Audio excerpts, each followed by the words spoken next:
Hello everyone, कैसे हो आप सब लोग। I hope you are doing great. आज हम हमारा lesson 5 of CMADD which is values, ethics and professional conduct ये शुरू करने वाले। अभी तक we have completed 4 chapters very wonderfully and I hope आप सब लोगों ने आपका जो होमवर्क है which is summary of all the case studies in that chapter and the notes that I have given, वो सब आपने लिख लिया होगा।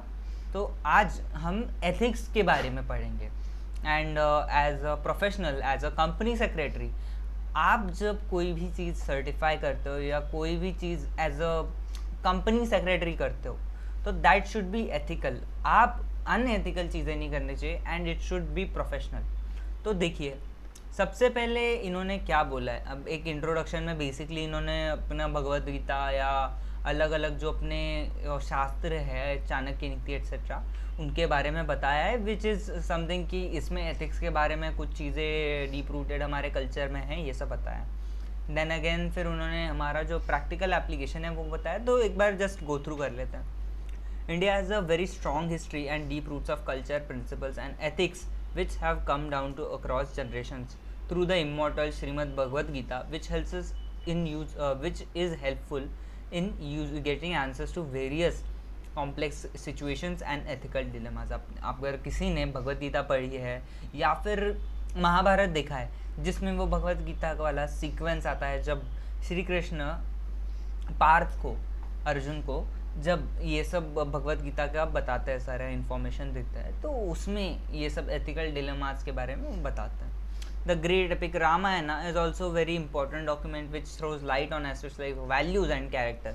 जैसे प्रभु श्री राम जो है हमारे, उनको हम एक स्पेसिफिक कैरेक्टर में देखते हैं कि वो दूसरी जो भी स्त्री है उनके ऊपर अलग गलत नज़र नहीं डालते वैसा, ऐसा एक पुरुषोत्तम उनको बोलते हैं, मर्यादा पुरुषोत्तम। Niti Shataka as by noted scholar Bhartrihari and the teachings of Arya Chanakya. Chanakya Niti आपने सुना ही होगा, can not be ignored while talking of character, ethical practice, values and good governance. AP's Fables, Aesop's Fables, Panchatantra, Hitopadesh are also fictional sources of moral code. Just इन्होंने एक basic ज्ञान दिया था। तो आज के जो बिजनेस वर्ल्ड में क्या चीज़ चलती है, टेम्पटेशंस, डिस्ट्रैक्शंस। भाई हमको पैसा कमाना है, अनलिमिटेड पैसा कमाना है, सबसे ज़्यादा मार्केट शेयर होल्ड करना है, हमको सबसे ज़्यादा सेल्स करना है, हमको सबसे बेस्ट परफॉर्मेंस दिखाना है, एट्सेट्रा एट्सेट्रा। मतलब हमको सबसे बेस्ट दिखना है, that is the thing. But इसके पीछे बहुत सारा प्रेशर आता है, compulsion to remain ahead, where in organisation alluring individuals working there in ignore and lose hold on ethical aspect. देखो, जब हमको एक रेस में भागना होता है, जो ये लाइफ की रेस है, बिजनेस रेस है, तो बहुत से केसेस में ऑर्गेनाइजेशंस, उसमें काम करने वाले इंडिविजुअल्स जो होते हैं वो एथिक्स को इग्नोर कर देते हैं। Social life is dominated by numeral success where ends justify the means. मतलब अगर मुझे मेरा एंड गोल मिल रहा है तो भले ही मैं कैसे भी कमाऊँ हो जाएगा। अगर मुझे मान लो मुझे 1 करोड़ कमाने हैं, मैं KBC में जाके आंसर करके जीत जाऊँ, मैं बहुत मेहनत करके 2-3 साल पैसा कमा के सेव करूँ और कमाऊँ, that is one aspect. But मुझे अगर चाहिए कि 1 मंथ में मुझे 1 करोड़ कमाना है, मैं लोगों को स्कैम करके 1 करोड़ कमा सकता हूँ, मैं मर्डर वगैरह ये सब करके कमा सकता हूँ। डिपेंडिंग ऑन द पर्सन, उनको क्या लगता है वो करते हैं। इट इज़, देखो, लीगल होना इलीगल होना वो बात की बात है। जब एक बंदा वो चीज़ करता है, उसको ये भी पता होता है that is ethical not ethical. तो किसी को स्कैम करना is illegal but it is also unethical, this is not under any ethics. तो एंड्स जस्टिफाई मीन्स ये आज का हमारा सक्सेस का मंत्रा बन चुका है।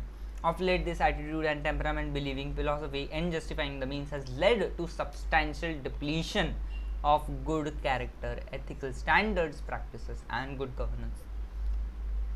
This led to loss of humanity. भाई इंसानियत ही चली गई और अल्टीमेटली खुद की और सोसाइटी की खुशी भी चली गई। दैट एथिक्स का क्या मतलब है, अभी ये पढ़ते हैं। जस्ट आपने ये एग्जीक्यूटिव या सीट जो दिया था उसमें पढ़ाई होगा, 100% पढ़ा होगा। एथिक्स क्या है? It is a Greek word, मतलब it is derived from a Greek word which is ethos. तो ईथॉस का क्या मतलब है, जो कि हम एथिक्स पे लगा सकते हैं? कैरेक्टर्स और कस्टम्स और एक्सेप्टेड बिहेवियर्स। मतलब कुछ एक चीज़ करने का तरीका फॉर अ पर्टिकुलर सोसाइटी, कोई कस्टम्स, कोई रीति, कोई रिवाज, इनको हम एथिक्स बोल सकते हैं। चलो इनका नहीं सुनना है आपको, ग्रीक वर्ड एथोस क्या बोलता है सबसे पहले सुनो अभी ये डेफिनेशन। अगर एग्जाम में एथिक्स से रिलेटेड कोई भी क्वेश्चन आता है तो ये डेफिनेशन चेपनी है, विच इज ऑक्सफोर्ड डिक्शनरी की definition on ethics, which is moral principle that governs a person's behavior or how an activity is conducted. Okay. Moral principle जो कि क्या करता है, गवर्न करता है किसी बंदे का बिहेवियर या फिर कोई एक एक्टिविटी कैसे की जाती है। 1 करोड़ कमाना is a activity, but how you do it, वो वहाँ पे आप जो करते हो, जो मॉरल प्रिंसिपल्स के साथ करते हो, that determines ethics. Synonym of ethics as per Collins thesaurus. Thesaurus मतलब बेसिकली डिक्शनरी। आर एथिक्स मतलब क्या, conscience, moral code, morality, moral philosophy, moral value, principles, rules of conduct, standards. देखो ये chapter exam point of view से इतना important नहीं है, but information point of view से इट्स वेरी इंपॉर्टेंट। एग्जाम में एक क्वेश्चन आ ही सकता है 5 मार्क्स का, there is always a chance, और 10 मार्क्स का भी आ सकता है एट मैक्स, बट इससे ज़्यादा नॉर्मली तो आता नहीं है। ठीक है, ये पढ़ लीजिए। what are the types of ethics? there are 4 main branches। ये मैन हो गया है, इसकी स्पेलिंग मेन है। 4 main branches of ethics are descriptive ethics, normative ethics, meta ethics, applied ethics। तो एक बार ये हम डिटेल में समझते हैं कि एथिक्स क्या क्या होता है। सबसे पहले डिस्क्रिप्टिव एथिक्स। किसी को अगर लग रहा है कि सर ये ना आप ये समझा रहे हो हमको समझ रहा है, और जब हम बाद में जाके पढ़ते हैं ना तो ये लैंग्वेज थोड़ी सी हमको कॉम्प्लिकेटेड लगती है, तो ये हम याद कैसे करें। हिंदी में या अपनी कोई भी मातृभाषा में यहाँ पे शॉर्ट में उसको लिख लीजिए कि इसका ये मतलब है। आपको सबसे पहले कोई भी चीज़ याद करने से पहले क्या होना चाहिए, समझना चाहिए। अगर समझे तो फ़ायदा है, नहीं तो कोई फ़ायदा नहीं। डिस्क्रिप्टिव एथिक्स मतलब which deals with what people actually believe or made to believe to be right or wrong, and accordingly holds up the human actions acceptable or not acceptable or punishable as per custom or law.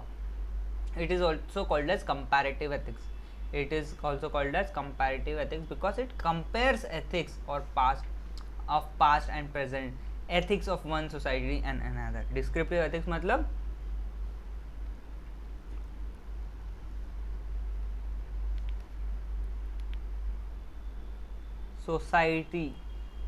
societal way of doing things। Society क्या सोचती है, ज़माना क्या सोचता है कि ये सही है ये गलत है। अगर इतने कपड़े पहनते हो तो ये छोटे कपड़े, इससे ज़्यादा है तो ये अनएथिकल है, ये ऐसा करना गलत है। अगर सोसाइटी एक ज़माना ये मानता है, आज हम मॉडर्न हो गए, हम जब बोलते हैं तो ये चीज़ एक्सेप्टेबल है कि ये एक्सेप्टेबल नहीं है, दैट इज़ डिस्क्रिप्टिव एथिक्स। कि व्हाट द कस्टम और लॉ विच इज़ मतलब जो भी व्हाट पीपल बिलीव और are made to believe is descriptive ethics. समझे, उसको ही कंपैरेटिव एथिक्स बोलते हैं, क्योंकि एक मान लो अमेरिकन सोसाइटी में एक चीज़ एक्सेप्टेड है बट इंडियन सोसाइटी में नहीं है। सिंपल। नॉर्मेटिव एथिक्स, नॉर्म्स और set of consideration on how one should act, कि एक इंसान ने कैसा होना चाहिए।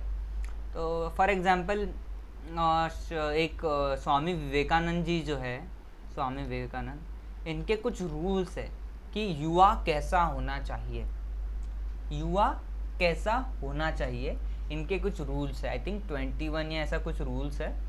तो ये चीज़ क्या है, ये कैसा होना चाहिए युवा, इट इज़ नॉर्मेटिव एथिक्स। हम बोल सकते हैं कि एक सेट ऑफ कंसिडरेशन कि एक इंसान ने कैसा होना चाहिए, कैसा काम करना चाहिए। ओके।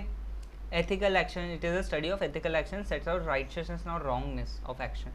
ऑल्सो बोलते हैं क्यों प्रिस्क्रिप्टिव एथिक्स, बिकॉज ये डिटरमाइन करता है action what is right and wrong. Okay. Meta ethics, analytical ethics, मतलब भाई ये देखो ये भाई एथिक्स छोड़ दो, this is not a type of ethic. वो होता है ना एकदम कि ये क्या है, ये समझना सबसे पहले आता है, बाद में हम सोचते हैं ये क्यों है। मतलब you want to understand what is this before understanding why is this. तो origin of ethical concept themselves, कि ये एथिक्स आया कहाँ से. It does not consider what is right wrong. Rather, it questions what is goodness, what is righteousness, what is morality itself. कि हम जब morality इस टर्म को इस्तेमाल करते हैं, जब हम बोलते हैं एथिक्स, एथिक्स क्या है, मोरालिटी क्या है, तो एकदम ये बेसिक पे जाता है. मेटा एथिक्स बोले एकदम what is this, that is meta ethics. और फिर applied ethics. Applied ethics is the most important one year, जिसको हम पूरे चैप्टर में पढ़ रहे हैं. Philosophical examination from a moral stand point और of a particular issue in private and public life which are matters of moral judgment. This branch of ethics is important for professionals in different walks of life including doctors, teachers, administration, rulers and so on. यही है applied ethics. Actually it is applied in life. वो ऊपर वाला भी applied ही है जो first वाला हमने पढ़ा, नॉर्मेटिक वाला आपने पढ़ा, but this is applied ethics in professions basically, ऐसा बोल सकते हो. प्रोफेशनल्स के लिए अलग है, बिजनेस के लिए अलग है, बट एग्जाम्पल दिया मैंने. तो देखो इसके 6 डोमेन्स हैं. मतलब applied ethics is also subcategorise into 6 domains. कौन से? Decision ethics which is related to ethical decision making. Professional ethics good professionalism.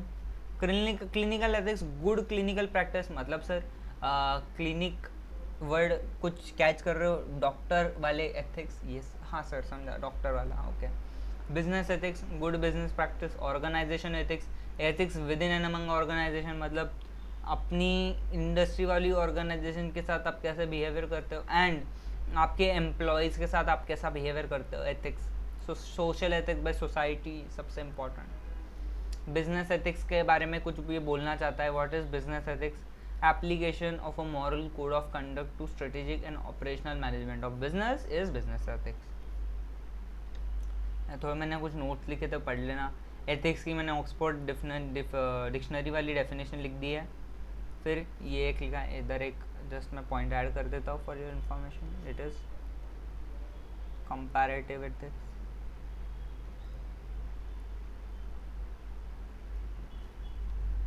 Four main branches, ये एज इट इज आपको लिखना है. इसके अंदर का पॉइंट आपको चाहिए जो मैंने लिखा है वो चेंज करना है, आप चेंज कर सकते हो. Descriptive ethics is comparative ethics. Normative is prescriptive. Meta ethics analytical. फिर अप्लाइड 6 डोमेन्स आते हैं, उसमें से बिजनेस एथिक्स से क्या है, बिजनेस एथिक्स के फर्दर टाइप्स आते हैं. अगर आपको चाहिए डिसीजन प्रोफेशनल ऑर्गेनाइजेशन, इसका पूरा थोड़ा सा आपको डिस्क्रिप्शन देना है, आप खुल के दे दो, there is no issue, it is up to you. Okay. तो अभी हम आगे पढ़ने जाएंगे what is the difference between ethics and values. तो मैं यहाँ से स्किप करके डायरेक्टली ये पढ़वाता हूँ आपको. ये बहुत बेसिक सी चीज़ है, तो I just skip this part and ethical practice पे आएंगे. और पहले हम ये वाला जो पार्ट है हमारा, ये समझते हैं difference between ethics and values. It is same as per your notes. Okay, just give me a second. तो देखो एथिक्स और जो वैल्यूज़ है ये इंटरचेंजेबल टर्म्स है अगर आप एकदम जनरल पॉइंट ऑफ व्यू से बात करो. एकदम बहुत कि आप ज़्यादा सोच नहीं रहे हो एथिक्स और वैल्यूज़ के बीच में, कॉमन मैन के पर्सपेक्टिव से आप देखोगे तो it is the same thing. But अगर आप थोड़े से और एक इंटेलेक्चुअल लेवल पे सोचोगे तो ये टर्म्स अलग है. और इसको कैसे अलग किया है इसका हमारे पास टेबल भी है. तो देखते हैं एथिक्स और वैल्यूज़ में डिफरेंस क्या है. एथिक्स माने तो गाइडलाइंस ऑफ कंडक्ट, कि आपको कोई चीज़ कैसे करनी चाहिए. मतलब मैं कुछ चीज़ करने चाह रहा हूँ, इज़ इट राइट और रॉन्ग, ये जो मुझे सोचने पे मजबूर करता है, that is ethics. But values are principles and ideals which helps then in making judgement of what is more important. देखो ethically this is good, but my values tell me that I should not do this. मेरे हिसाब से what is more important for मी.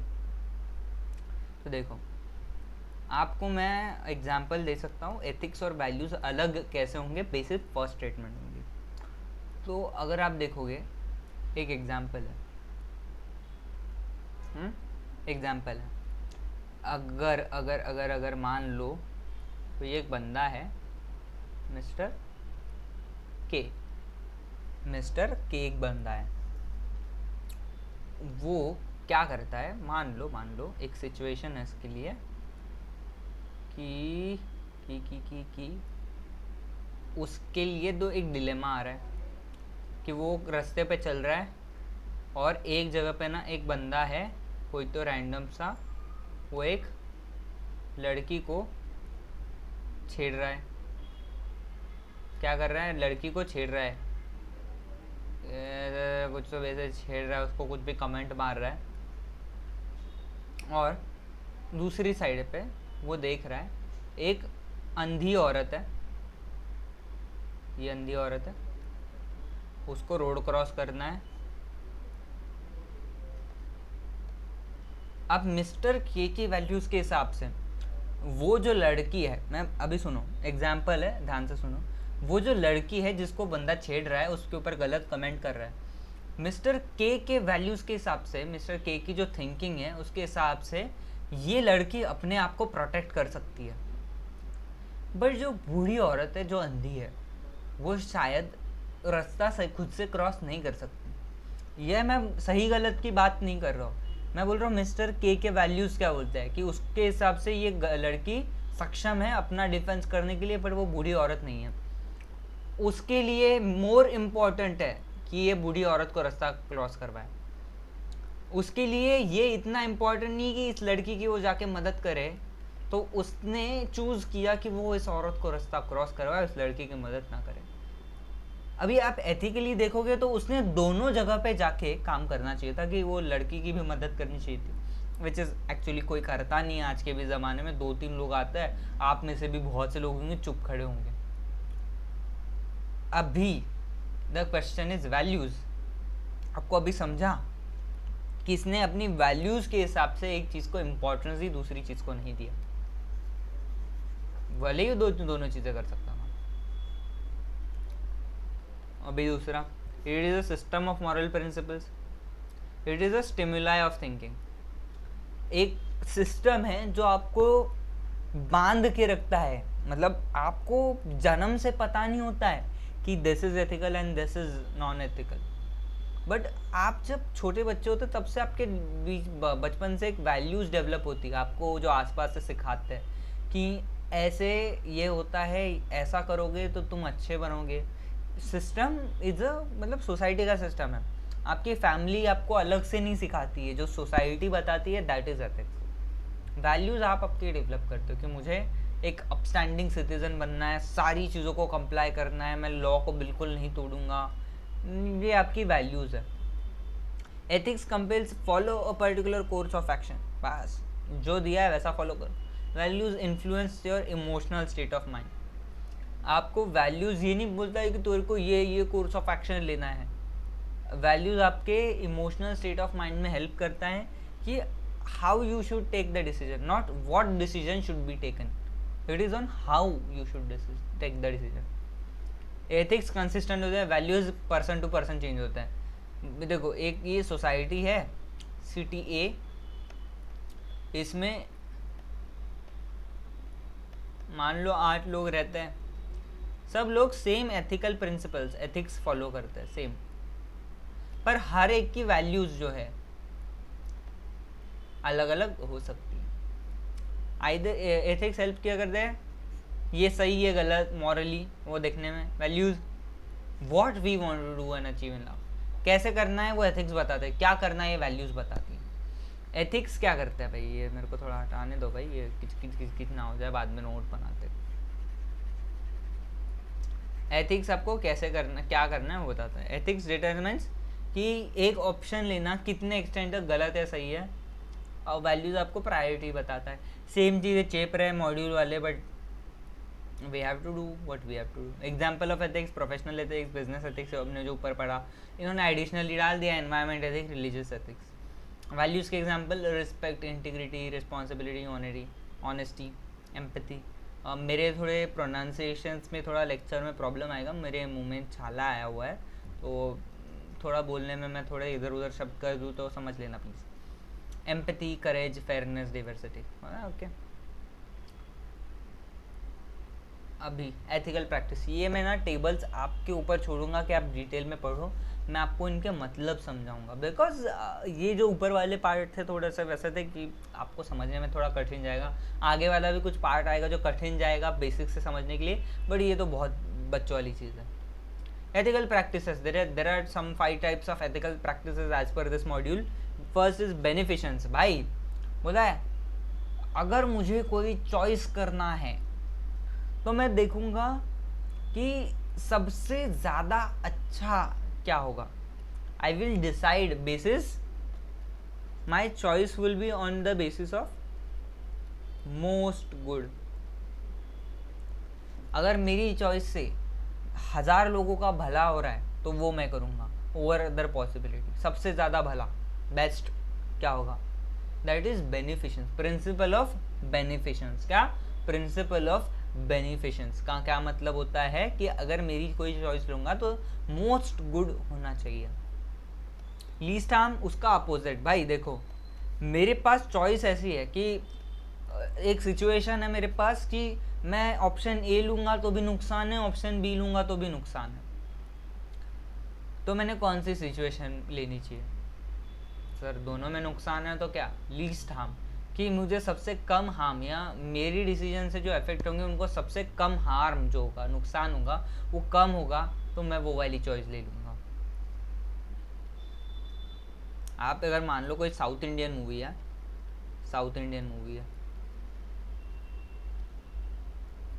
वो मान लो एक villain है जिसकी hero के साथ बनती नहीं है, और अब जो विलन है ना, विलन ने हीरो को बहुत मारा है और उसको बोल रहा है कि तू पूरे गांव के सामने आएगा और अपना नाक रगड़ के मेरे से, ज़मीन पे नाक रगड़ के मेरे से माफ़ी मांगेगा। अगर तू ऐसा करता है तो फिर मैं तेरी फैमिली की जान नहीं लूँगा, लेकिन अगर तू ऐसा नहीं करता है तो मैं तेरे पूरे ख़ानदान को मार डालूँगा। अभी हीरो के पॉइंट ऑफ व्यू से अगर वो ऐसे गुंडे के सामने, सबके सामने नाक रगड़ेगा तो लोगों का मॉरल गिर जाएगा कि भाई ये बंदा अभी इससे डर रहा है तो हमको भी डरना चाहिए, इसके साथ ऐसा हुआ हमारे साथ भी होगा। सेकेंडली अगर हीरो वैसा नहीं करता है, मतलब जो नाक रगड़ना चाहिए नाक नहीं रगड़ता है, तो उसकी फैमिली मर जाएगी। अगर आप देखोगे तो हीरो की फैमिली मरना might be the worst thing for the hero movie का। तो क्या करेगा वो, ऑप्शन ए चूज करेगा कि मैं भाई तेरे सामने नाक रगड़ लेता हूँ, मेरी फैमिली को बख्श दे। तो ये क्या हुआ, लीस्ट हार्म हुआ है पर लीस्ट हार्म उसने चूज किया। देखो मैंने जानबूझ के ऐसा एग्जांपल दिया जो आपको याद रहे। यूटिलिटेरियन, भाई यूटिलिटेरियन क्या बोलता है, place the locus standard of right and wrong solely on the outcome और consequence of choosing one action और पॉलिसी और अदर। मतलब भाई साहब सिंपल, ये आपका एथिक्स ना ये बाद में आता है। यूटिलिटेरियन, मैं कोई चीज़ करूँगा अगर वो अच्छी हो गई तो फिर वाह क्या बात है, ये एथिकली सही था, अगर ये गलत हो गई तो ये गलत है। My intentions do not matter, the outcome does. एक ना मान लो ये मिस्टर के है, मिस्टर के को मिस्टर जे से बहुत दुश्मनी थी, और मान लो एक बंदा है, ये है mister R who is a criminal, बहुत बुरा बंदा है। तो मिस्टर के को बहुत गुस्सा आता है मिस्टर जे पे। मिस्टर के प्लान करता है कि एक पत्थर उठा के वो मिस्टर जे के सर पे मारेगा, और तभी ये क्रिमिनल जो है मिस्टर के यहाँ से भाग रहा होता है और इसका पत्थर आके इसके सर पे लग जाता है क्रिमिनल के। अब पुलिस आती है, पुलिस देखती है कि मिस्टर के ने पत्थर मारा और ये मिस्टर के गिर गया और पुलिस ने चोर को पकड़ लिया, क्रिमिनल को। तो देखो मिस्टर के एथिकली एक चीज़ गलत कर रहा था, क्या, फिर वो जे को पत्थर मार रहा था। किसी को पत्थर मारना is not a good thing, गलत है। पर उसका पत्थर जे को नहीं लगा, मिस्टर किसको लगा, आर को लगा। आर क्या है, चोर है। पुलिस की नज़रों में क्या हुआ, मिस्टर के ने अच्छा काम किया है, तो वॉट एवर द मीन्स और what ever the intention is was doesn't matter, काम हो गया है। मिस्टर के का तो सही है कि इसका आउटकम सही है तो इसके इंटेंशन सही होंगे, समझे। ऑटोनॉमस, भाई सिंपल, ऑटोनॉमी क्या बोलता है, ऑटोनॉमस मतलब इंडिपेंडेंट, ऑटोनॉमी मतलब being independent, autonomy is independence. तो अगर मेरे डिसीजन से लोग इंडिपेंडेंट हो रहे हैं तो मैं वो चॉइस लेना चाहूँगा कि अगर मान लो 2 चॉइसेस है,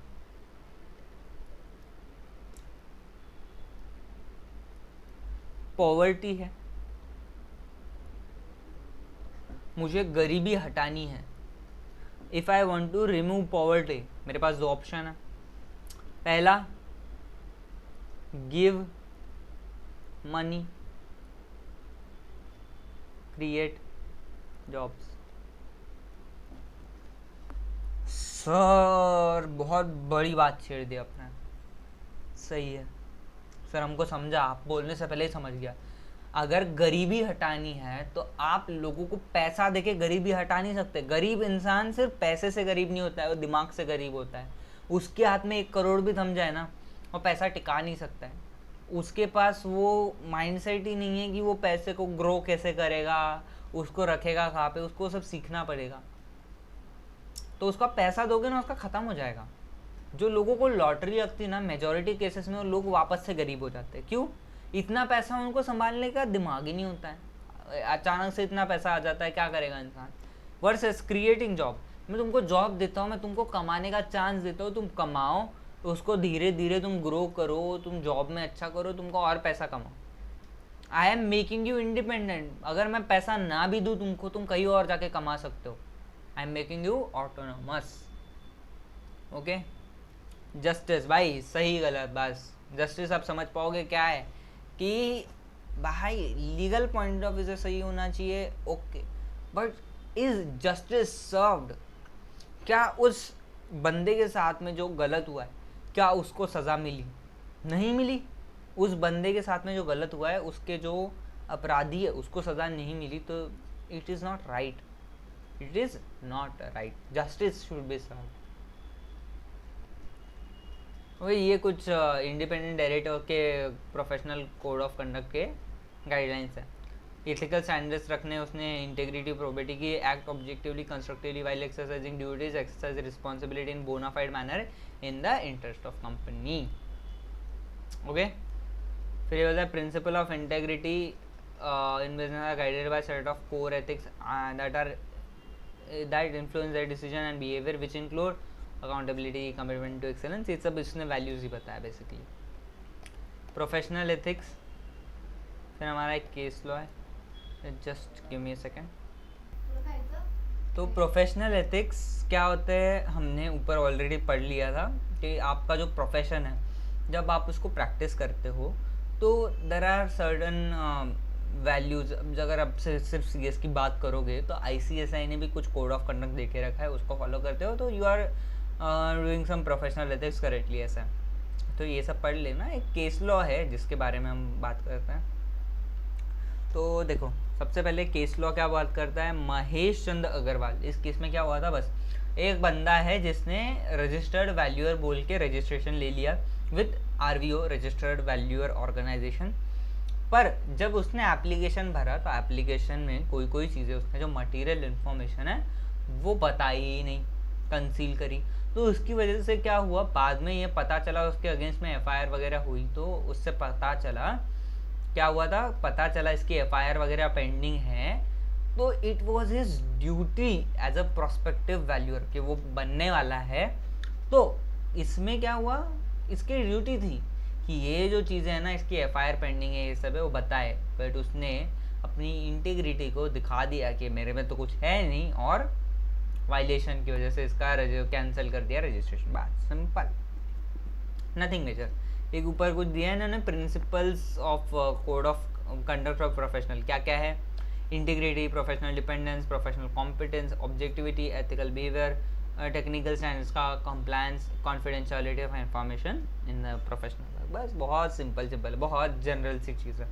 कोई भी बंदा को बेसिक इंग्लिश आती है समझ में पढ़ के, वो ये चैप्टर खुद से समझ सकता है, उसको पढ़ाने की ज़रूरत नहीं है। But why am I teaching, exam point of view से क्या याद करना है ये तो तुमको टीचर ही बताएगा ना थोड़ा, ठीक है।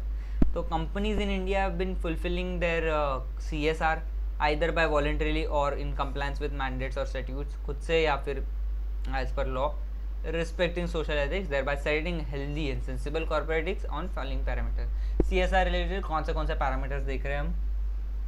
Legal compliance, being a sensible corporate citizen, information को टाइमली मैनर में ऑनेस्टली ट्रांसपेरेंटली डिस्क्लोज करना, भाई हमारी जो इररिप्लेसेबल अर्थ है उसको बचाना, contributing to its preservation, respecting भाई इंसानियत के जो राइट्स है, हक है, उनको रिस्पेक्ट करना, इंडिविजुअलिटी को रिस्पेक्ट करना। फिर model ethical principle for CS, भाई ये भी मैं पढ़वाऊंगा नहीं, तुमको खुद से पढ़ना पड़ेगा। आई टोल्ड यू कि it is very basic English, तो मैं आपको पढ़ के बताता हूँ भाई, एकदम सिंपल। सबसे पहले स्ट्राइव फॉर एक्सेलेंस, बढ़िया बनो, बढ़िया भाई, काम सीखो, जानो चीज़ों को, be excellent in your work. Okay, वो आपने 3 Idiots का डायलॉग सुना है ना, सक्सेस के पीछे मत भागो, एक्सेलेंस के पीछे भागो। अगर एक्सेलेंस के पीछे भागोगे तो सक्सेस झक मार के तुम्हारे पीछे आएगी। यही बस, यही बोल रहा है बस, सिंपल। ट्रस्टवर्दी भाई, भरोसे वाला आदमी बनो, कि आप पे सोसाइटी या फिर आपका क्लाइंट भरोसा रख सके, आपका एम्प्लॉयर आप पे भरोसा रख सके। आप ऐसे आदमी बनोगे जो झूठ बोलता है तो लोग भरोसा नहीं रख पाएंगे, आपको वो रिलायबल नहीं समझेंगे, आपको वो जॉब नहीं देंगे, आपको बिजनेस में ला के देंगे। अकाउंटेबल भाई, गलती करते हो तो मानो, छुपाओ मत। कर्टियस, रिस्पेक्टफुल, इज्जत दो, इज्जत लो, give respect, take respect, simple. Be honest and transparent, भाई देखो, जब क्लाइंट को आप अप्रोच करते हो तो आप ऑनेस्टली चीज़ें उसको बताओ, कोई चीज़ें छुपाओ मत कि हमारे ऊपर ना बहुत गंदा सा केस चल रहा है, उसकी वजह से हम शायद हमारा लाइसेंस लूज कर देंगे, हमारी इंस्टीट्यूट ले लेगी, बट हम ना आपको बता के रख रहे, अगर आपको सही लगता है तो ही हम आपका केस लेंगे, नहीं तो नहीं। Be honest, be transparent, be competent and improve continually, भाई कॉम्पिटेंट बनो। आपको जो भी नया नया लॉ आ रहा है, जो भी आपके कोर्स से रिलेटेड, आपके प्रोफेशन से रिलेटेड जो भी इंफॉर्मेशन आ रही है, कंज्यूम करो, उसके बारे में जानो। टेक्निकल जो चीज़ें होती है, MCA वेबसाइट एक्सेस कैसे करता है, SEBI वेबसाइट एक्सेस कैसे करता है, उसमें कौन सी चीज़ कहाँ पे है, आपकी इंडस्ट्री, अगर आप कोई इंडस्ट्री रिलेटेड पर्टिकुलर काम करते हो तो वहाँ पे सारी कंपनीज़ की वेबसाइट में क्या क्या चीज़ें हैं, मतलब बहुत सारी चीज़ें होती है पर्टिकुलर टू यू, आप उन चीज़ों को देखो। बी कॉम्पिटेंट, बी एथिकल, भाई एथिकल, एथिक्स का चैप्टर है, एथिकल बनो। इंटीग्रिटी भाई, ऑनेस्टी, इंटीग्रिटी भाई, इंटीग्रिटी होनी चाहिए बंदा, he was a person of integrity, ये बोलना चाहिए सामने वाले में। कॉन्फिडेंशियलिटी मेंटेन करवाओ भाई, रिस्पेक्टफुल, गुड एग्जाम्पल, भाई शर्मा जी का लड़का बनो बेसिकली, कि सेट अ गुड एग्जाम्पल, कुछ भी करो, देखो शर्मा जी का लड़का कहाँ पहुँच गया, ऐसा ही बोलना चाहिए। XYZ कहाँ पहुँच गया, सेट गुड एग्जाम्पल्स। ओके, अब हम फिरंगियों के कुछ हमारे एथिक्स देखेंगे, बट हमारे जो क्या बोल सकते हैं हम, दोस्त फिरंगी या फिर हमारे प्रोफेशनल फिरंगी कौन से जो है, which is ICSI but of UK, which is ICSA, मतलब हमारा institute of company secretaries of India, वैसे ही यूनाइटेड किंगडम का institute of chartered secretaries and administrators. ये जो है इसका code of professional ethics and conduct किस पे लगता है, इसके फेलोज, एसोसिएट्स, हमारे जैसा FCS है, ACS होता है, वैसा ग्रेजुएट, स्टूडेंट, अफिलिएट मेंबर्स, इनके साथ में होता है, इन पे एप्लीकेबल होता है। इसमें 4 भाई चीज़ें बता दे बस, हमारे जैसा 10 चीज़ें की लिस्ट नहीं बना के रखते भाई, 4 चीज़ें करो, हम मान लेंगे तुम भाई प्रोफेशनल हो। क्या 4 चीज़ें? इंटीग्रिटी, इंटीग्रिटी मतलब भाई honesty and strong moral principle, बस इनके लिए इंटीग्रिटी का यही मतलब है, हमारे लिए भी यही मतलब है। आप ऑनेस्ट हो, आपका मॉरल स्ट्रॉन्ग है, आप इंटीग्रिटी वाले बन दो। ओके, अभी अगर आप देखो ये क्या बोलते हैं, आप अगर इंटीग्रिटी दिखाते हो तो इसका क्या मतलब है, आप आपका बिजनेस प्रोफेशनली मैनेज करते हो, मतलब प्रोफेशनली आप बिहेव करते हो, आप चीज़ों का प्रॉपर अंडरस्टैंडिंग एंड अप्रिशिएशन दिखाते हो, आप जानते हो आपका काम क्या है, आप अप्रिशिएट करते हो आपके काम को, आप रिस्पेक्टफुल हो, आप कोई भी गिफ्ट हॉस्पिटैलिटी इंड्यूस में ऐसा पैसा वैसा गिफ्ट विफ्ट नहीं लेते हो। अवॉइड्स कॉन्फ्लिक्ट ऑफ इंटरेस्ट, अगर कहीं आता है कॉन्फ्लिक्ट तो आप उसको बताते हो, भाई मैं मेरा कॉन्फ्लिक्ट ऑफ इंटरेस्ट, मेरा क्लाइंट, मेरा एम्प्लॉयर कोई भी, आप एथिकल इश्यूज़ को है जो समझते हो, आप ऐसा नहीं कि अंधे हो कि इन चीज़ों को ध्यान नहीं देते हो। Stakeholders who may be affected by your choice, decision and action, ये इधर आता है, सॉरी ये इधर का पॉइंट है, उनको आप क्या कर सकते हो, रिकॉग्नाइज कर सकते हो, कंसिडर कर सकते हो। मेरे डिसीजन मेकिंग से या मेरी ऑर्गेनाइजेशन से डिसीजन मेकिंग से कौन कौन अफेक्ट होगा। Avoid involvement in unethical, misleading, illegal work by obviously not knowingly ignoring unethical, misleading. भाई देखो, अगर आपने अनएथिकल प्रैक्टिस, इलीगल प्रैक्टिस को इग्नोर किया, देखा अरे चल रहा है चलने तो, मैं नहीं कर रहा हूँ ना तो कोई गलत नहीं, तुमको पता है you are turning a blind eye, मैं देख के अनदेखा कर रहा हूँ, तो you are doing something wrong, you are not a person of integrity. Avoid bringing the profession into disrespect, ऐसा काम ना करो कि तुम्हारी इंस्टीट्यूट का नाक कट जाए। High standards of professional competence, भाई हाई स्टैंडर्ड्स ऑफ सर्विस, आप जो काम करो उसका स्टैंडर्ड हाई रखो, बस यही इसमें लिखा है। ट्रांसपेरेंसी, आप भाई क्लियर एंड ओपन रखो अपनी चीज़ों का, सबको बताओ कि भाई ऐसा रहो कि लगना चाहिए कि मैं खुली किताब हूँ भाई, कुछ भी छुपा के नहीं रखता हूँ, ऐसा काम करो। बी सो प्रोफेशनल दैट कोई आपके पास कोई चीज़ लेके आए तो ये ना लगे कि ये मेरे से कुछ छुपा रहा है। दे शुड बी कॉन्फिडेंट कि भाई ये तो खुली किताब है। प्रोफेशनल बिहेवियर, भाई ऊपर हमने ऑलरेडी पढ़ा है। सिंगापुर का, भाई अभी हमने दूसरा एक देख लिया यूके, अब सिंगापुर का ICS से देखते हैं क्या बोलता है। ये code of ethics, code of conduct क्या बोलता है, इसका तो एक लाइन बाय लाइन इसमें दे के रखा है। इंस्टीट्यूट का जो चार्टर है और बायलॉज है उनको अपहोल्ड करो, कंप्लाई करो। Be cognizant of all the responsibility as professional towards the wider community, भाई जानो कि तुम्हारी रिस्पॉन्सिबिलिटी क्या है towards the wider community. At all times you should safeguard the interest of your employer, colleague, client। हाँ, और अगर क्या होता है, आप जानबूझ के, ये शायद नीचे आना चाहिए, प्रोवाइडेड दैट दिस, आप उनको सेफगार्ड करो, बट जानो कि अगर कोई इन लोगों में से कोई इलीगल चीज़ कर रहा है तो उसको सेफगार्ड मत करो भाई, मतलब मदद करो बट गलत काम में मदद मत करो, बेसिकली ये। Member shall not enter into agreement और अंडरटेक एनी एक्टिविटी जो कि कॉन्फ्लिक्ट ऑफ इंटरेस्ट लाएगी।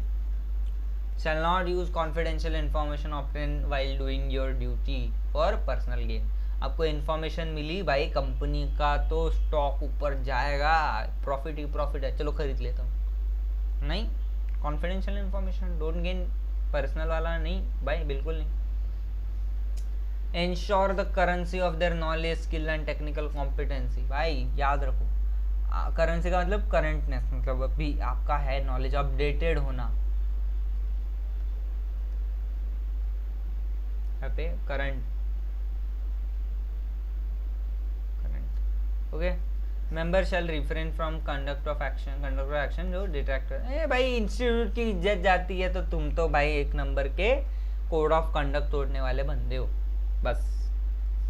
ये कुछ डिसिप्लिनरी केस स्टडीज़ है, योर होमवर्क आप रीड कर लेना, कुछ छोटी सी कुछ केस स्टडीज़ है, छोटे छोटे पढ़ लोगे कि ICSI ने ये बंदे पे इतनी इतनी पेनल्टी लगाई थी क्योंकि उसने ये शेड्यूल को कंप्लाई नहीं किया, बस। मतलब आपको जो चौथे चैप्टर में मैंने बहुत टाइम दे के एक एक चीज़ समझाई थी, एक एक शेड्यूल समझाया था, इसके एग्जाम्पल्स बेसिकली आपको इधर मिल जाएंगे। एथिकल डिसीजन वर्कशीट, आप एथिकल डिसीजन कैसे लोगे? सबसे पहले, सॉरी इसको हटा दो, what a great way of blending these colours, okay, blue से ब्लू हटा दिया। सबसे पहले आप एनालाइज करोगे सिचुएशन को, कैसे, मेरे पास कौन सी चॉइसेस हैं और मेरी चॉइसेस को लेने से क्या स्टेक पे है, कि किस चीज़ को अफेक्ट कर रहा है। मैं अगर नया मोबाइल खरीदूंगा तो मेरा फाइनेंस कैसे अफेक्ट होगा, मेरे घर के जो भी सिचुएशन चल रही है वो कैसे अफेक्ट होगा। Understand the facts. सबसे पहले फैक्ट्स क्या है केस के, इसके अगेंस्ट है कुछ करने की ज़रूरत है क्या। अंडरस्टैंड द ऑप्शंस अवेलेबल, कि भाई क्या क्या ऑप्शंस है मेरे पास, मैं अगर मेरे पास ये चॉइस है, इसके अलावा और क्या क्या है, क्या मेरे काम के ऑप्शंस को कोई रूल रेगुलेशन लॉ एथिक्स कुछ इन्फ्लुएंस कर रहा है क्या। अंडरस्टैंड कॉन्सिक्वेंसेस, अगर मैं ये चीज़ करता हूँ तो इसका कॉन्सिक्वेंस क्या होगा, क्या इफेक्ट होगा, क्या कॉन्सिक्वेंस होगा, किसको अफेक्ट होगा, and how will the parties be affected, कौन अफेक्ट होगा और कैसे अफेक्ट होगा। Test the option you plan to take, identify भाई बेस्ट ऑप्शन ये है, इसको करने में मुझे कितनी डिफ़िकल्टी जाएगी, क्या ये ऑप्शन लोगों को समझाना डिफ़िकल्ट है, मैं अपना एक्शन लूँगा तो क्या ये लोगों को मैं जस्टिफाई कर पाऊँगा, और अगर मैंने जस्टिफाई कर लिया तो बट मैं ये इम्प्लीमेंट कैसे करूँगा।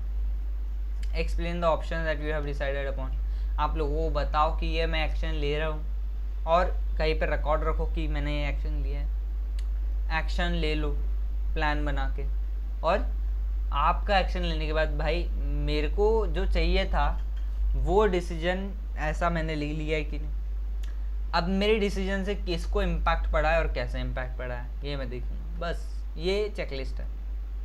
ICSI का code of conduct, fundamental duties of professional, देखो ये आप एक पढ़ लो, ये तो बेसिक सा पैराग्राफ है, but what are the fundamental duties of professionals, ये एक हमको पढ़ना है। ये देखो इतनी सारी, देखो है ना यार, ये जो बाहर की इंस्टीट्यूट है उन्होंने 4-4 पॉइंट दे के रख दिए, 5-5 पॉइंट। हमारे इंस्टीट्यूट ओ यो लो 12 पॉइंट्स, इतने सारे तुमको देखना पड़ेगा, नहीं करते हो तो तुम इंस्टीट्यूट का कोड ऑफ कंडक्ट ब्रीच कर रहे हो। वाह, बट ठीक है, we have to study, so we have to.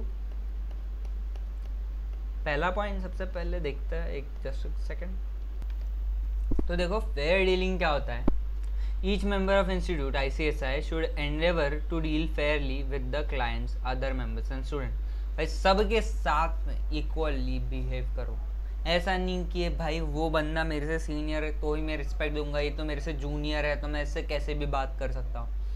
सबको सेम इज्जत दो भाई, किसी से भी आप अनफेयर एडवांटेज मत लो, मैनिपुलेट मत करो, किसी से कोई चीज़ कंसील मत करो, प्रिविलेज इन्फॉर्मेशन को अब्यूज़ मत करो, मिस रिप्रेजेंट ना करो मटेरियल फैक्ट्स को, ऐसा कुछ मत करो भाई। इसके अलावा आप क्या क्या करो सुनो, बेस्ट इंटरेस्ट ऑफ क्लाइंट में काम करो, ऑनेस्ट रहो, कर्टियस रहो on all dealings, deliver legal advice competently, diligently and as prompt as reasonably possible, avoid any compromise to their integrity and professional independence, comply with applicable rules and law. Professional opportunity, professionals should not exploit for their own personal gain opportunities that are discovered through third party information and position, unless opportunity is disclosed fully in writing permits to pursue such opportunity. Mistakes of other solicitor, professional must not take unfair advantage of obvious error of another। professional भाई जानबूझ के आप ऐसा मत करो कि किसी ने गलती की है तो उसकी गलती पे आप ऐसा अनफेयर एडवांटेज ले लोगे। मतलब देखो क्लाइंट के benefit, if to do so would obtain for a client a benefit which has no supportable foundation in law और फैक्ट। आप किसी की गलती का फ़ायदा मत उठाओ। कॉन्फिडेंशियलिटी, भाई क्लाइंट की confidential information is the most valuable asset. सारी जो इन्फॉर्मेशन है आपको सही से संभाल के रखनी है, सेफ गार्ड करना है उसको। फिर कोई भी इंफॉर्मेशन, डिस्कशन, डॉक्यूमेंट, डेटा जो भी confidential should be dealt with utmost care. भाई किसी को थर्ड पर्सन को शेयर नहीं करना है अपने without authorisation from the client और if law requires so. Professional must not disclose information जो कि कॉन्फिडेंशियल है acquired by him during client engagement to any person who is not partner, promoter, director, employer, firm और professional, इन लोगों को दिखा सकता है। professional or employee of person otherwise engaged by firm of professional associate entity for the purpose of delivering or administering legal service to client except for following. Client ने बोला है expressly authorise disclosure, तो इनके अलावा भी किसी को दे सकता है, इन लोगों के अलावा भी। अगर क्लाइंट बोल रहा है दे देना भाई, मेरे को प्रॉब्लम नहीं, तेरे को क्या प्रॉब्लम है भाई, लेकिन रिटर्न में प्रोफेशनल इज परमिटेड और compelled by law to disclose. भाई लॉ बोल रहा है दिखा तो दिखाना तो पड़ेगा। Professional discloses information in confidential setting for sole purpose of obtaining advice with solicitors legal and ethical obligation. Professional discloses the information for sole purpose of avoiding probable commission of serious criminal offense. भाई आपको ये information छुपाने से criminal offence पड़ सकता है, तो आपने दिखा दिया। Professional discloses information for the purpose of preventing imminent serious physical harm to client or another person. Information disclosed for to ensure the professional or its entity. Okay ठीक है, दिखा सकते हो। इंश्योरेंस दे रहे हो आप, डी एंड ओ, उसके लिए दिखाना पड़ रहा है, दिखा दिया। इनएडवर्टेंट डिस्क्लोजर, अगर आपने गलती से कोई चीज़ उसकी पढ़ ली है कॉन्फिडेंशियल, आपको पढ़ना नहीं था क्लाइंट का, मतलब you are not suppose to read that, आपके पास गलती से आगे आपने पढ़ लिया, अब फ़ायदा मत होता उसका, और आप उसको जाके बता दो कि भाई मैंने ऐसा ऐसा पढ़ा है। ओके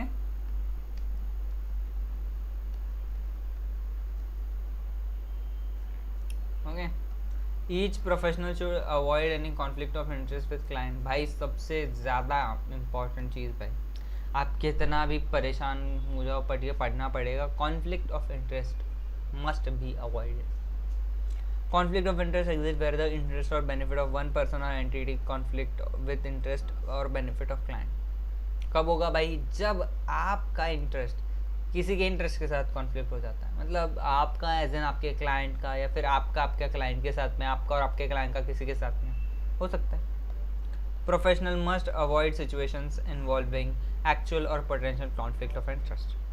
तो आपका कॉन्फ्लिक्ट ऑफ इंटरेस्ट कैसा हो सकता है, मिस्टर ए है, मिसेस बी है, मिस्टर ए और मिसेस बी, मिसेस ए, भाई दोनों का सरनेम है, इन दोनों की शादी हो चुकी है, हस्बैंड वाइफ है।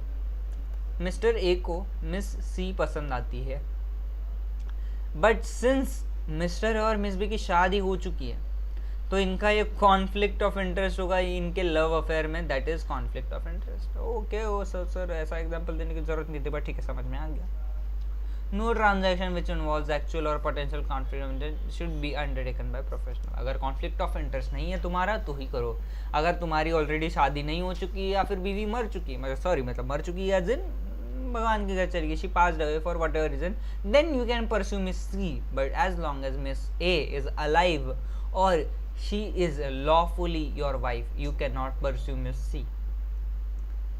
Professional must not act for client where there is a conflict of interest, वही except as permitted, जो ऊपर हमने पढ़ा है। Must not exercise undue influence intended to dispose the client to benefit the professional in excess of professional fair remuneration for legal service provided to the client. Must not borrow money, not assist an associate to borrow money, receive financial benefit from third party in relation to any dealing where professional represents client, or from another service provided to whom client has been referred by professional, provided that professional advises the client। भाई किसी से पैसा वैसा मत लो ऐसे cases में, वरना बाहर के लोगों से, unless the professional advises the client that commission or benefit is payable to professional in respect of the dealing। आप बता के ले रहे हो तो चलता है। client may refuse any referral और client has given informed consent to commission, मतलब सामने से ही बोल दिया ऐसा ले सकता है तू, ठीक है। अंडरटेकिंग, प्रोफेशनल जिसने अंडरटेकिंग दी है मस्ट ऑनर द अंडरटेकिंग। भाई मैं कुछ करूँगा बोला है, तेरे को लिख के दिया तो तेरे को करना ही पड़ेगा, अनलेस रिलीज बाय रिसिपिएंट और कोर्ट ऑफ कॉम्पिटेंट ज्यूरिसडिक्शन। अगर मैंने बोला मैं करके दूंगा और तू बोल रहा है नहीं किया तो चलेगा, और मैंने नहीं किया तो ठीक है। मैं बोल रहा हूँ करके दूंगा और बाद में बोल रहा हूँ नहीं करूँगा, तुम बोल रहे हो नहीं करके देना पड़ेगा, तुमने तो मेरे को बोला था, तुमने तो मेरे को अंडरटेकिंग दी है, मैं बोल रहा नहीं करता क्या, तो भाई आप क्या कर रहे हो, कोड ऑफ कंडक्ट ब्रीच कर रहे हो। Professional must not seek from another professional और professional employ associate agent undertaking in respect of a matter that would require the cooperation of third party who is not party of undertaking। किसी और से चीज़ की undertaking मत लो to do something अगर वो तुम्हारी undertaking का पार्ट नहीं है। अंडरटेकिंग मतलब अग्रीमेंट बेसिकली, ऐसा कुछ। बाय इंटीग्रिटी ऑफ एविडेंस, आपने क्या नहीं करना है, एडवाइस और suggest to a witness false misleading evidence. भाई किसी को गलत सलत इन्फॉर्मेशन नहीं देनी है। आप किसी को, कोई विटनेस है उसको ज्ञान मत पिलो कि भाई तू देख तेरे को ऐसा ही एक्चुअली लोग करते हैं, बट ऐसा नहीं करना होता है। दिस इज लीगली रॉन्ग कि आप विटनेस को बता रहे हो देख कोर्ट में अंदर जाएगा ना तेरे को ये बोलना है, अगर ये बोलेगा तो ही तेरे को क्या होगा, सही सही मिलेगा, तो छूट जाएगा। अगर तूने इसके अलावा कुछ भी बोलेगा ना तो तेरे को डिश मार देंगे। Do not coach the witness कि क्या आंसर करना है। Witness will answer what ever is the truth, but आपको पता है ऐसा नहीं होता है। Professional will not have breach bye expressing general admonition to tell the truth, questioning and testing in conference the version of evidence to be given by prospective witness, drawing witness attention to inconsistencies and other difficulties with the evidence, but must not encourage the witness to give evidence different from evidence which witness believes to be true. Simple है भाई। Client documents, client documents भाई क्या बोलता है, आपको responsibility है for clients matter must ensure that upon completion और termination. भाई एक बार अगर आपका काम हो गया तो क्लाइंट के डॉक्यूमेंट खत्म कर दो, unless required by law. Client or former client, another person authorized by client, former client is given any client document, or if they are electronic, as soon as reasonably professor when requested to do by clients unless there is an effectively.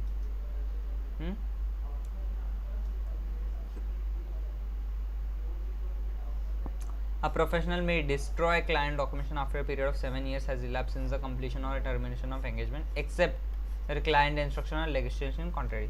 देखो आपका कोई भी काम होने के बाद within 7 years आपने वो डॉक्यूमेंट्स डिस्ट्रॉय करना है, बट आफ्टर दैट 7 years भी आपको रखने पड़ सकते हैं if client requires you to keep और law requires you to keep simple. Dealing with other person must not in any action or communication associated with representing client make a statement grossly exceeding legitimate assertion। मतलब मुझे पता है पर मेरे को जो नहीं पता है उस पे भी मैं बोल रहा हूँ मुझे पता है। नहीं सर नहीं समझ। I am an expert in companies act 2013 but I am not an expert in LODR में भी। बोल रहा मुझे ये आता है ना, अरे मान लो अगर मुझे ये आता है ना, मान लो मुझे ये भी आता है। It is grossly exceeding the legitimate assertion of rights and entitlement of the client. Okay? Misleading or intimidating person, ये भी नहीं करना है। किसी को भी आप कम्युनिकेट करते हो तो आप कोई भी चीज़ बढ़ा चढ़ा के मत बताओ। एग्जाम्पल दे रहा था मैं कि ग्रॉसली एक्सीड करना मतलब क्या है, यहाँ पे ये चीज़ नहीं लिखी है बट एग्जाम्पल।